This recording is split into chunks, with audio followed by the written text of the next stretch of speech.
Welcome to Cooking with Sergeant Ski. I'm your host, Sergeant Ski. I'm going to show you today how to make my famous filet mignon as a steak I'm using, but you can use this technique on any steak. The key with steak, obviously, it's very simple. What I'm going to do is I have some fresh ground pepper here. I'm going to make it as big as possible, so I'm making my cracked pepper as big as possible. Do a couple twists of that.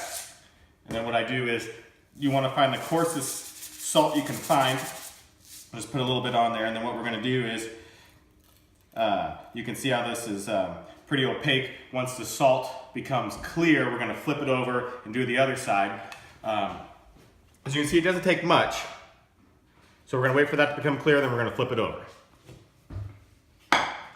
As you can see here, the crystals, the salt crystals are starting to get pretty clear, so we're going to go ahead and flip this bad boy over and season it the same way. We're going to do pepper and salt. When I do the salt, I just put a little bit in my hand. I'm not trying to put too much salt on. A lot of this will burn off in the cook. We're not trying to over salt our meat. All right, I got my egg up here. It's over 600 degrees, as you can see here. So I'm going to put these steaks on pretty quick and then shut it so I can keep my temperature on. Make sure you burp your egg. I'll just put these out in here. You hear them start sizzling right away. We're going to do 2 minutes and then flip. And then remember, it's important to cook the temperature, not the time.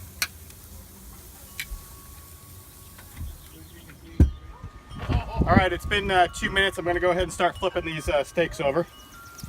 As you can see, we already got a nice cook going on them here.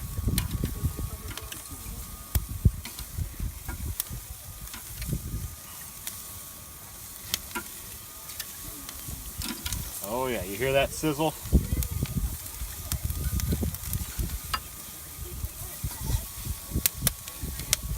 Gonna rearrange these a little bit.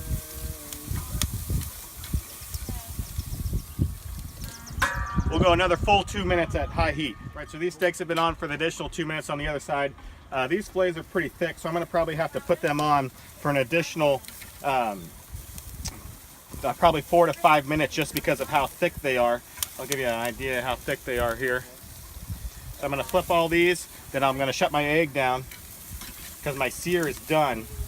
And I just need to get them up to temperature, but I will check the temperature of them with my food thermometer. For a good steak, you want it about 135.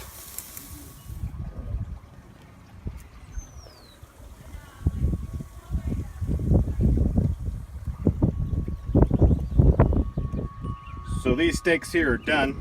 I'm just gonna finish them off with a little just salted butter here. I call it the little crack there. You see how this meat's starting to crack? That's how you know it's done, and plus I did my temperature. So I'm just gonna dab a little butter on it, and these bad boys will be good to go. Mmm.